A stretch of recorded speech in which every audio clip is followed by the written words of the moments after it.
పెద్దలు గౌరవనీయులు vice chancellor గారు రజిస్ట్రార్ గారు అదేవిధంగా యోజీ గారికి స్వాగతం సుస్వాగతం. ప్రజలందరూ కూడా స్వాగతం పలకండి సార్కి, వైస్ ఛాన్సలర్ సార్కి, రజిస్ట్రార్ సార్కి, మరి ఓఎల్జీ సార్కి, మేడం గారికి, minority cell madam Shankar Naik గారు, యూసుఫ్ పాషా, రాకేష్ గారు వేదిక మీద రావాల్సిందిగా కోరుతున్నాం. అదేవిధంగా టెక్నికల్ అసోసియేషన్ నాగరాజ్ అబ్దుల్ జలీల్ గారు, కృష్ణయ్య గారు, ఇర్ఫాన్ హుసేన్ గారు, సరోజ గారు, సాంబయ్య గారు, ఇంకా నా union employees union president Shivashankar గారు వేదిక మీద రావాల్సిందిగా కోరుతున్నాం. జనరల్ సెక్రటరీ ఆల్రెడీ నేను వేదిక మీదనే ఉన్నా, భిక్షపతి గారు, ఖలీల్ ఖాన్, రాజేశ్వరరావు, రాజేష్, గోపాల్, మెహతా, మల్లేష్ గారు వేదిక మీద రావాలి. ఒకటి సన్మాన కార్యక్రమం ఉన్నది సార్. వైస్ ఛాన్సలర్ సార్ గారికి ఎన్జిఓస్ ప్రెసిడెంట్ జనరల్ సెక్రటరీ వాళ్ళ టీం సన్మానం చేయాల్సిందిగా కోరుతున్నాం. ఉండాలండి ప్లీజ్.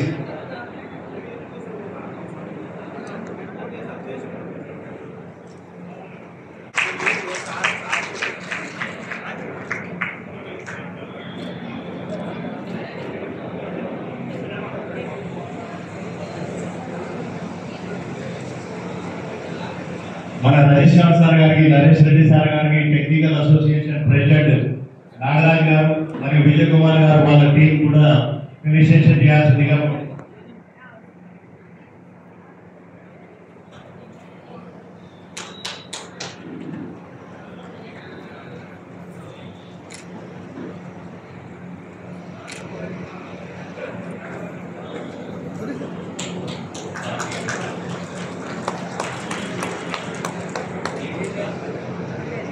మరియు జనరల్ సెక్రటరీ కార్యవర్గ సభ్యులు ఓఎల్జీ గారికి సన్మానం చేయాల్సిందిగా కోరుతున్నాం.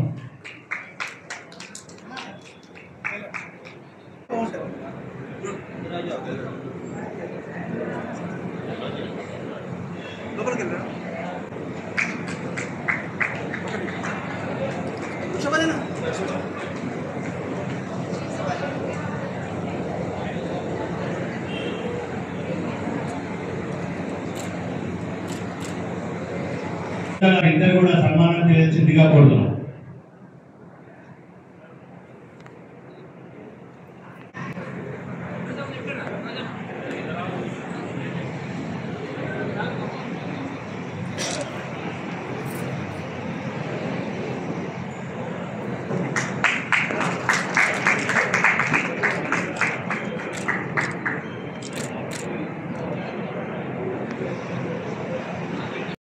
బ్రహ్మాండంగా ఇచ్చినప్పుడు ప్రత్యేకంగా 3 సంఘాల తరఫు నుంచి, నాటికి తరఫు నుంచి ధన్యవాదాలు తెలియజేస్తున్నాం సార్కి.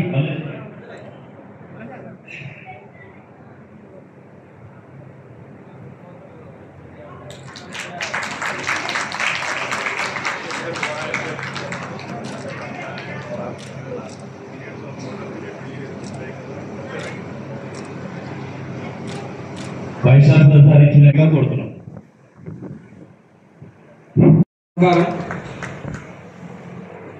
ఈద్ మిలాద్ ఈ ప్రోగ్రాం అరేంజ్ చేసినందుకు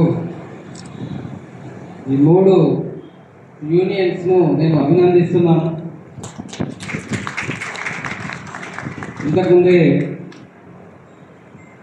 ఎన్జిఓస్ ఒక ఆయన చెప్పారు, ఈ సాంప్రదాయం 1985 నుండి మనం కంటిన్యూ చేసుకుంటున్నాం. ఇది చాలా అభినందనీయం. అంటే దాదాపు 40 సంవత్సరాల నుండి మనం ఈ కల్చర్ ఫాలో అవుతున్నాం, అది కంటిన్యూ అవుతుంది. ఇంకా ఇట్లాంటి కల్చర్ ముందుకెళ్ళాలని, ఇట్లాగే సేమ్ వేలో జరుపుకోవాలని నేను కోరుకుంటున్నాను. అలాగే ఈ ప్రోగ్రాంకి విచ్చేసిన రిజిస్ట్రార్ గారు ప్రొఫెసర్ జి నరేష్ రెడ్డి గారు, OSD to vice chancellor professor S Jitendra Naik గారు, అట్లాగే director minority cell doctor Hamidabi గారు, అలాగే 3 సంఘాల నాయకులు ఎంప్లాయీస్ యూనియన్ టి శివశంకర్ గారు, president Akbar Baig, general secretary గారు, భిక్షపతి గారు, ఖలీల్ ఖాన్ గారు, రాజేశ్వరరావు గారు, రాజేష్ గారు, వి గోపాల్ గారు, మహమ్మద్ మెహతాబ్ గారు అండ్ ఎస్ మల్లేష్ గారు, ఆ తర్వాత technical staff association KS Nagaraja గారు ప్రెసిడెంట్, ఎస్ విజయ్ కుమార్ గారు జనరల్ సెక్రటరీ, అబ్దుల్ జలీల్ గారు, కృష్ణయ్య గారు, ఇక్బాల్ హుసేన్ గారు, సరోజ గారు అండ్ బి సాంబయ్య గారు. అలాగే NGOs staff association K Bheemaiah గారు ప్రెసిడెంట్, రవి గారు జనరల్ సెక్రటరీ, జి శంకరయ్య గారు, కె అశోక్ కుమార్ గారు, పి భూమారావు గారు, కె శంకర్ నాయక్ గారు, మహమ్మద్ యూసుఫ్ పాషా గారు, ఎం రాకేష్ గారు. వీళ్ళందరినీ నేను మరోసారి అభినందిస్తున్నాను. ఇట్లాంటి ప్రోగ్రామ్స్ ఇది ఒకటే కాదు, ఇంకా చాలా ప్రోగ్రామ్స్ ఈ విధంగానే మనం జరుపుకోవాలని నేను అనుకుంటున్నాను. నా సహాయ సహకారాలు ఎప్పటికి కూడా అందిస్తాను. మనం అందరం ఒకటే పొజిషన్స్లో డిఫరెంట్గా కూర్చున్నాం, but all are human beings. ఆ విషయం మాత్రం నేను ఎప్పుడు కూడా అనుకుంటాను. మన ఎంప్లాయీస్ కూడా నేను 100% రెస్పెక్ట్ చేస్తాను. ఎవరికంటే తన పని తాను చేసుకుంటూ మన యూనివర్సిటీని ముందుకు తీసుకెళ్ళాలి అని మనసా వాచా ఎవరైతే కోరుకుంటారో ఎంప్లాయీస్, చిన్న కామాటి దగ్గర నుండి పెద్ద ఆఫీసర్ వరకు కూడా అందరూ ఏదైతే ఈ కైండ్ ఆఫ్ థింకింగ్ ఎవరైతే ఉంటుందో వాళ్ళందరినీ నేను అభినందిస్తాను, అందరినీ మోటివేట్ చేస్తాను. కాబట్టి నేను నా దగ్గర క్లీన్ చేసే కామాటి దగ్గర నుండి, చాయించే అటెండర్ దగ్గర నుండి ప్రతి వాళ్ళని కూడా ఎక్కువగా అభినందిస్తాను. ఎందుకంటే ఆఫీసర్స్ యొక్క టేబుల్ కావచ్చు, ఆఫీసర్ యొక్క పరిసరాలు కావచ్చు, ఎప్పుడు కూడా క్లీన్గా పెట్టేది వాళ్ళే.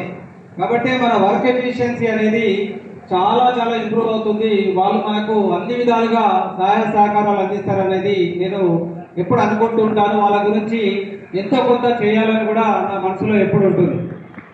అట్లాగే ఈ ఈద్ మిలాద్ సంబంధించిన పండుగ గురించి మనం చూసినట్టయితే మనం రంజాన్ అంటాం. ఇది ప్రపంచవ్యాప్తంగా చాలా పెద్ద పండుగ. మన ముస్లిమ్స్లో చాలా నియమ నిబద్ధతతోని, అంటే నేను ఎప్పుడు చెప్తుంటాను కదా, సెల్ఫ్ ఇంపోజ్డ్ డిసిప్లిన్. ఈ రంజాన్ మాసంలో మాత్రం 100% అందరూ సెల్ఫ్ ఇంపోజ్డ్ డిసిప్లిన్ తోని ఎప్పుడు కూడా, అంటే మార్నింగ్ ఎప్పుడో 4 o'clock లేచి మంచిగా ఫ్రెష్గా తయారయ్యి తర్వాత ఫుడ్ కూడా ఇది ప్రిపేర్ చేసుకొని భోజనం కూడా చేసేసి 6 గంటల నుండి వాళ్ళు పనిలో నిమగ్నం అవుతారు. ఆ తర్వాత 6 గంటల వరకు, అంటే 12 గంటలు మంచి నీళ్ళు కూడా తీసుకోకుండా తన పవిత్ర మాసంలో పవిత్రతను చాటుతారు. సో దీనివల్ల 2-3 లాభాలు ఉన్నాయి. ఒకటి ఏంటంటే సెల్ఫ్ ఇంపోజ్డ్ డిసిప్లిన్, అంటే రంజాన్ మాసం ఒకటే కాకుండా మిగతా 11 నెలలు కూడా ఈ విధంగా చేయడం వల్ల ప్రతి ఒక్కరి ఆరోగ్యం చాలా బాగుంటుంది. ఇది నో డౌట్. మార్నింగ్ ఇవ్వడం వల్ల అందరికీ ఆరోగ్యం బాగుంటుంది. ఇప్పుడు మనం చూసినట్టయితే రకరకాల వ్యాధులు, రకరకాల ఈ ఫుడ్ తీసుకోవడం వల్ల, ఈ ఆర్గానిక్ ఫుడ్ ఎప్పుడైతే లేదో దానివల్ల రకరకాల సమస్యలు కూడా రావడం జరుగుతుంది. సో కాబట్టి ఇవన్నీ తగ్గించాలంటే ఈ డిసిప్లిన్ లైఫ్ అనేది చాలా ఇంపార్టెంట్. డిసిప్లిన్ లైఫ్ ఈ రంజాన్ మాసంలో ముఖ్యంగా ఈ డిసిప్లిన్ లైఫ్ ఇంపార్ట్ చేయడం గురించి ఈ రంజాన్ మాసం అనేది ప్రత్యేకంగా ఇది మనం క్రియేట్ చేసుకున్నాము. అట్లాగే భగవంతుడు కూడా ఏ మతమైనా, ఏ కులమైనా, ఏ మతమైనా ఏదో ఒక రూపంలో ఉపవాసం ఉండడం. ఇప్పుడు మహాశివరాత్రి అప్పుడు అందరూ కూడా మన హిందూ సోదరులు అందరూ కూడా ఉపవాసం చేయడం జరుగుతుంది. అట్లాగే కార్తీక మాసంలో కూడా ఉపవాసం చేయడం జరుగుతుంది. అట్లాగే రంజాన్లో మన ముస్లిం సోదరులు ప్రపంచవ్యాప్తంగా ఎక్కడున్నా చాలా డిసిప్లిన్ గా మార్నింగ్ నుండి ఈవినింగ్ మంచినీళ్ళు ముట్టుకోకుండా పవిత్రంగా, అంటే తన రోజాలు ఎప్పుడు కూడా 6 o'clock పండ్లతోని, అంటే పండ్లు పవిత్రానికి ఒక నాంది. అట్లాగే వాళ్ళు ఈ ఉపవాసం విడవడం అనేది ఎనర్జీగా ఉంటుంది అందరు సోదరులు. అంటే ఇవన్నీ కూడా సెల్ఫ్ డిసిప్లిన్ సంబంధించినవి. అట్లాగే మన భారతదేశం గురించి మనం అనుకున్నట్టయితే భారతదేశంలో విభిన్న సంస్కృతులు. సో మనకు ఎన్నో మతాలు ఉన్నాయి, ఎన్నో కులాలు ఉన్నాయి. అయినా కానీ ఎక్కడ కూడా ఇబ్బందులు లేకుండా అందరు కలిసిమెలిసి ఉంటుంది. ఇది చాలా సంతోషకరమైన విషయాలు.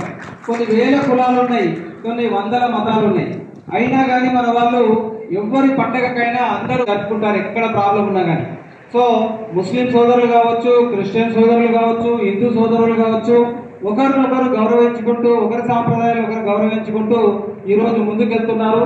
ఈ మన భారతదేశంలో 145 కోట్ల ఈ పాపులేషన్ ఉన్న దేశంలో ఇన్ని వేల కులాలు, వేల మతాలు ఉన్నా కానీ ఎక్కడ కూడా ఎలాంటి ఇబ్బందులు లేకుండా ముందుకెళ్తున్నారు. సో దానికి కారణం ఏంటంటే ప్రశాంతత, అంటే పీస్. పీస్ అనేది ఉంటే మనం ఏదైనా సాధించవచ్చు అనేది మరొకసారి ఈ మధ్య కాలంలో చూసినట్టయితే ఎలాంటి ఇష్యూస్ లేకుండా మనం ముందుకెళ్తున్నాం. అంటే ప్రశాంతతలో మనం ఎన్నో సాధించవచ్చు. ప్రశాంతత ఇది ఒక చదువుల నిలయం కాబట్టి మన ప్రశాంతత అనేది కనుక మనకు అవైలబిలిటీ ఉంటే మన ప్రొఫెసర్లు కావచ్చు, మన స్టూడెంట్స్ కావచ్చు, మన నాన్ టీచింగ్ కావచ్చు, ఎవరైనా కానీ ఈ ఇన్నోవేషన్ అంటే మనం లెర్నింగ్ అండ్ టీచింగ్ అనే దానిపైన ఫోకస్ చేస్తున్నాం. ఆ తర్వాత రీసెర్చ్ పైన ఫోకస్ చేస్తున్నాం, ఇన్నోవేషన్ పైన ఫోకస్ చేస్తున్నాం. అట్లాగే ఇన్ఫ్రాస్ట్రక్చర్ ఫెసిలిటీస్ సంబంధించిన దానిపైన కూడా ఫోకస్ చేస్తున్నాం. సో ఇవన్నీ కూడా మన విద్యార్థులకు ఎంతో ఉపయోగపడతాయి. అట్లాగే అధ్యాపకులకు కూడా నాన్ టీచింగ్ కూడా ఏదైనా కొత్త ప్రపోజల్, కొత్త ఇన్నోవేషన్ తో వస్తే మనం తప్పకుండా వాళ్ళని అభినందించి మోటివేట్ చేసి వాళ్ళని ఎంకరేజ్ చేస్తాం. వాళ్ళందరూ కూడా వాళ్ళు ఇంకా డిగ్రీస్ కొత్త డిగ్రీస్ చేయాలనుకుంటున్నాం, స్కిల్స్ డెవలప్ చేసుకోవాలని చెప్పి మేము ఎప్పుడు కూడా కోరుకుంటున్నాం. దానికి సంబంధించిన స్కిల్ డెవలప్మెంట్ ప్రోగ్రామ్స్ కావచ్చు, ట్రైనింగ్ ప్రోగ్రామ్స్ కావచ్చు, మీకు ఏ ఏరియాలో ఏం కావాలని మా దగ్గరకు వస్తే మేము తప్పకుండా ట్రైనింగ్ ప్రోగ్రామ్స్ కండక్ట్ చేస్తాం.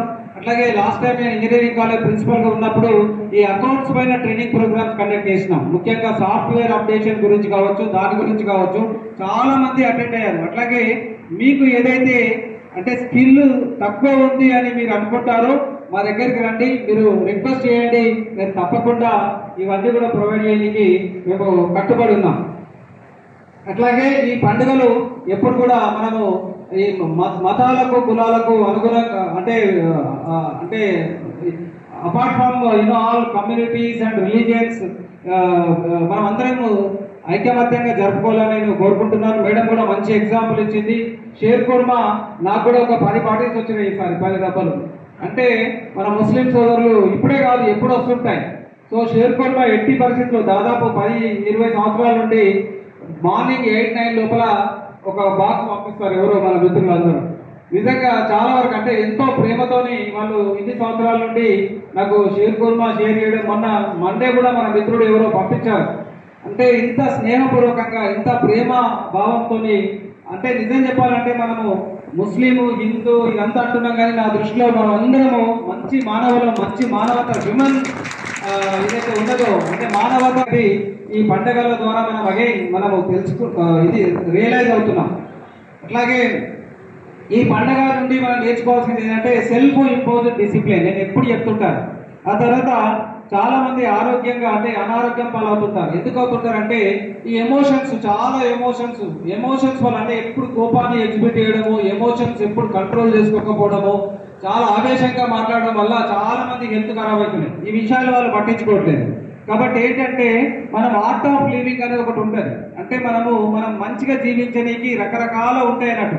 సో అన్నిటిని కూడా మీరు అందరూ ప్రతి ఒక్కరు కూడా ప్రాక్టీస్ చేయాలి. కాబట్టి ఎప్పుడు కూడా శాంతియుతంగా ఉన్నప్పుడు మాత్రమే మనము ఏదైనా సాధించవచ్చు అనే ఒక ఏదైతే ఇది ఉందో, ప్రతి ఒక్కరు ప్రపంచంలో ప్రతి మతాలు కులాలు అందరూ కూడా ఏంటంటే శాంతిని కోరుకోవాలి. శాంతి వల్లనే ఏదో ఒకటి మనము సాధించవచ్చు అనే విషయము ఎన్నోసార్లు రుజువైంది. కాబట్టి ఆర్ట్ ఆఫ్ లివింగ్ అనేది చాలా ఇంపార్టెంట్. ప్రతి ఒక్కరూ ప్రాక్టీస్ చేయండి, సంతోషంగా ఉండండి, మీ పని మీరు చేసుకోండి, ప్రొఫెషనల్గా ఉండండి, గర్వకారణంగా మీకు మీరు గర్వకారణంగా ఎవరికి కూడా మీ పని మీరు చూసుకుంటే ఎవరికి సలాం పెట్టనక్కర్లేదు. మర్యాదపూర్వకంగా సలాం పెట్టడం మంచిది, కానీ ఊరికే వచ్చి సార్ అని చెప్పి పని చేయకుండా ఊరికే ఇట్లా చేయడం వల్ల వాళ్ళందరినీ కూడా మేము కూడా గమనిస్తూ ఉంటాం, ఎవరు పని చేస్తున్నారో ఎవరు పని చేయట్లేదు. సో కాబట్టి ఈ ఊరికే ఇట్లా అనడం కంటే కూడా ధైర్యంగా ఇట్లా అనండి. అప్పుడు నేను అందరికీ కూడా నేనే ఇట్లా అంటాను. సో కాబట్టి మన పనిని మనం గౌరవించుకోవాలి తప్ప ఈ ఊరికే వచ్చేసి వంగి సార్ అని అంటే ఇది మంచి పద్ధతి కాదు. పని చేసి ఈ విధంగా ఉండండి, నేను మంచిగా చేయగలను సార్, యూనివర్సిటీ కాంట్రిబ్యూట్ చేయగలని చెప్పండి. డెఫినెట్గా నేను వాళ్ళందరినీ కూడా అప్రిషియేట్ చేస్తాను. అట్లాగే కొన్ని కోరికలు కోరారు మన మిత్రులు. ఈ సభ పెట్టించని కూడా నేను అదే చెప్పాను, ఈద్ మిలాద్ తప్ప మిగతా కోరికలు మనం కోరొద్దు అని చెప్పాను. అయినా కానీ ఈ తప్పనిసరి పరిస్థితుల్లో నేను కూడా చెప్తున్నాను ఎందుకంటే వీళ్ళందరూ మనం అందరం కూడా మన అంటే ఒక స్టాఫ్ మెంబర్స్ కాబట్టి వాళ్ళ దీని ప్రకారం కూడా నేను ఇప్పుడు ఏమి వరాలు ఇవ్వట్లేదు, కానీ మీరు చెప్పిన మెడికల్ ఈ రీఎంబర్స్మెంట్ స్కీమ్ ఏదైతే ఉందో దాన్ని పెంచడానికి ట్రై చేస్తాం. దానివల్ల ఫైనాన్షియల్ బర్డెన్ ఎంత పడుతుంది యూనివర్సిటీకి అనేది ఒకసారి క్యాలిక్యులేట్ చేసి తప్పకుండా దానిపైన కూడా మేము ఒక డిసిషన్ తీసుకుంటాం. ఆ తర్వాత ఈ కాంట్రాక్ట్ ఎంప్లాయీస్ను పర్మనెంట్ చేయడం కావచ్చు, టైం స్కేల్ కావచ్చు, చాలా 20 సంవత్సరాల నుండి 25 సంవత్సరాల నుండి చేస్తున్నారనే ఏదైతే విన్నపం ఉన్నదో దాన్ని కూడా మేము గవర్నమెంట్ ముందుకు తప్పకుండా తీసుకెళ్తాం. మేము ఉద్యోగాల పక్షపాతి. ఎప్పుడైనా నా పాలసీ ఏంటంటే మన ఉద్యోగాలకు అంటే కడుపు నిండా అన్నం పెడితే ఫుల్ పనిచేస్తారనేది నా భావన. కడుపు నిండా అన్నం అంటే అన్నమని కాదు, అంటే వాళ్ళు సాటిస్ఫై కావాలి.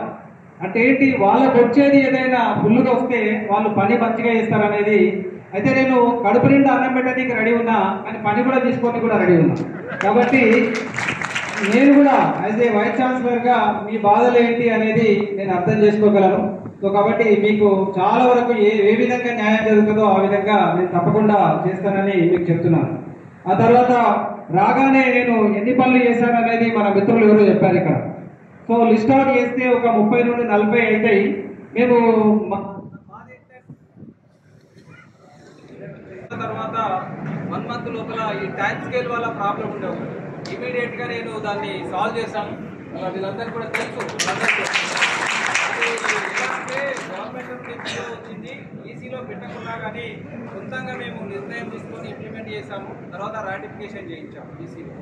సో కాబట్టి వాళ్ళ ప్రాబ్లం చేసాం. తర్వాత సిపిఎస్ సంబంధించింది ఆ ప్రాబ్లం ఏంటంటే యూనివర్సిటీ తరఫున నా తరఫున ఏం చేయాలో అది నేను చేయడానికి రెడీ ఉన్నా. అటు టీచర్స్ కావచ్చు, ఇటు నాన్ టీచింగ్ కావచ్చు. గవర్నమెంట్కి ఆల్రెడీ లెటర్స్ రాసాము.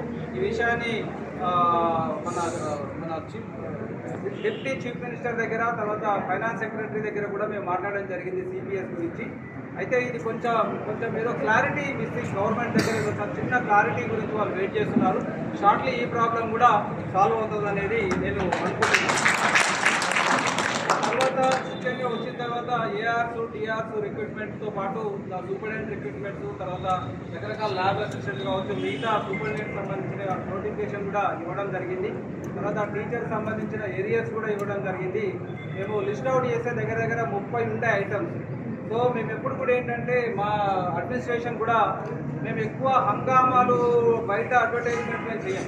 పని చేసుకుంటూ పోతాం. ఆటోమేటిక్గా మన ఎంప్లాయీస్ అందరూ సాటిస్ఫాక్షన్ ఉండాలి తప్ప మనం దీన్ని అడ్వర్టైజ్ చేసుకొని మనం ఇక్కడ ఓట్లు మనకు అవసరం లేదు, మాకైతే అవసరం లేదు. కాబట్టి మేము చేసేది ఏ పనైనా సంపూర్ణంగా మన ఎంప్లాయీస్ అందరికీ, ఇటు నాన్ టీచింగ్ కావచ్చు, టీచింగ్ కావచ్చు, వాళ్ళందరికీ కూడా బెనిఫిట్ అయ్యేటట్టుగా మేము చేస్తాం.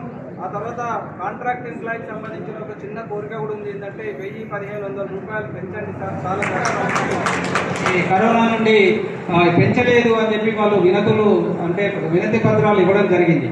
సో ఈ విషయం కూడా మేము ఈసీలో పెట్టాము. ఆ ఈసీలో కూడా ఏంటంటే వాళ్ళు కొంచెం టైం ఇచ్చారు. ఏంటంటే ఇది కొంచెం క్యాలిక్యులేషన్స్ అన్ని ప్రాపర్గా చేసిన తర్వాత మనం దీనిపైన డిసిషన్ తీసుకుందామని చెప్పి వాళ్ళు చెప్పారు. దానికి సంబంధించి మన రిజిస్ట్రార్ గారు వర్కౌట్ చేస్తున్నారు. ఇది కూడా మేము తప్పకుండా, ఎందుకంటే మీకు ఏ డిఏ కానీ ఏది కానీ పర్మనెంట్ ఎంప్లాయీస్కు డిఏ వస్తుంది ప్రతి 6 నెలలకు, మాకు కూడా అందరికీ. కాబట్టి ఈ 3 సంవత్సరాల నుండి దగ్గర వాళ్ళకి ఏమి కూడా ఈ రావట్లేదు. సో ఈ నిత్యావసర వస్తువులతో పాటు మిగతా కరోనా తర్వాత చాలా ఇబ్బందులు ఫేస్ చేస్తారన్న విషయం మాకు తెలుసు.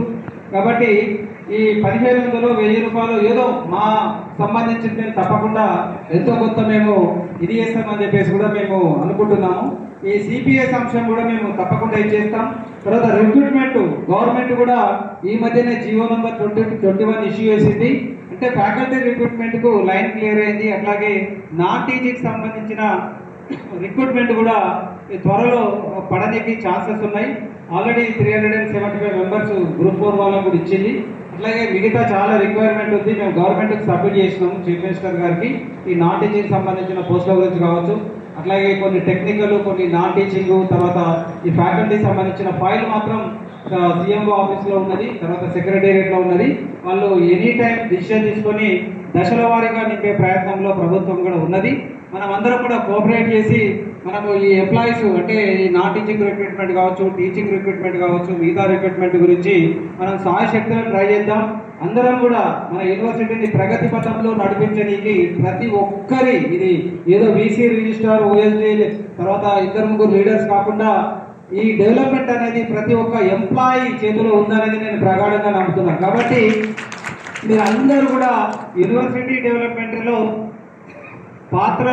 కీలకమైన పాత్రను పోషించాలని నేను కోరుకుంటున్నాను.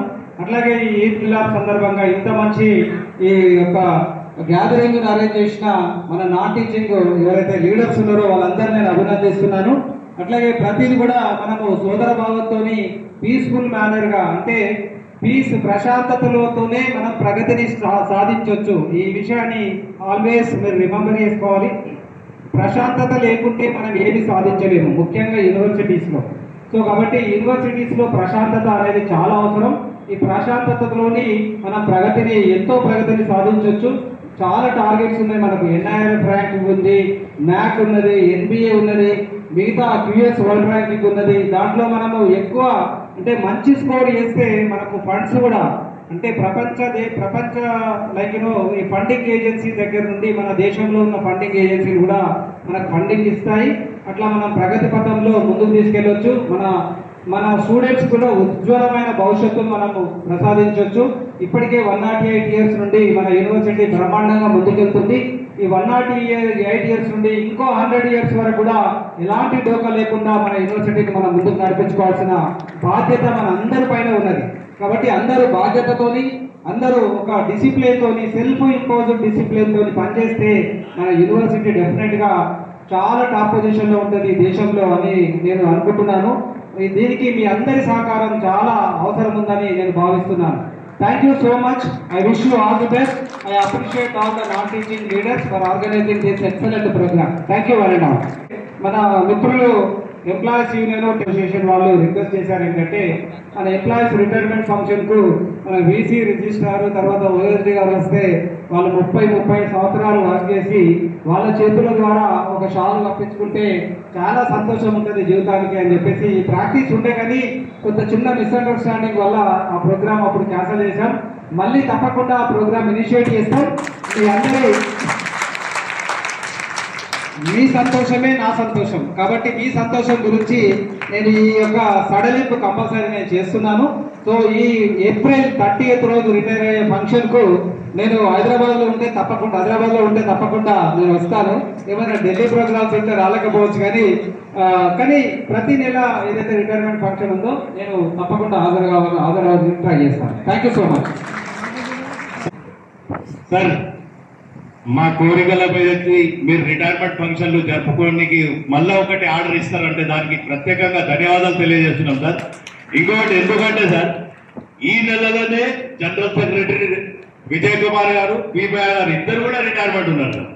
అయితే ఈ సందర్భంలో సార్ యూసుఫ్ ప్రత్యేకంగా స్పెషల్ గా చాలా కష్టపడి మరి శిరకృప చేసేది సార్. అది కూడా మీరు కొంచెం తీసుకోవాలా సార్. ఇక ధన్యవాదాలు సేకరణ ముందు ఓట్ ఆఫ్ థ్యాంక్స్ ఏదైతే ఉన్నదో అవన్నీ కూడా ఇమేసి కొంచెం, దాని తర్వాత లేడీస్ కి అరేంజ్మెంట్ ఇటు దిక్కు పెట్టినాం, జెంట్స్ కి అందరికీ ఇటు పెట్టినాం. Vote of thanks Shankaraiah sir.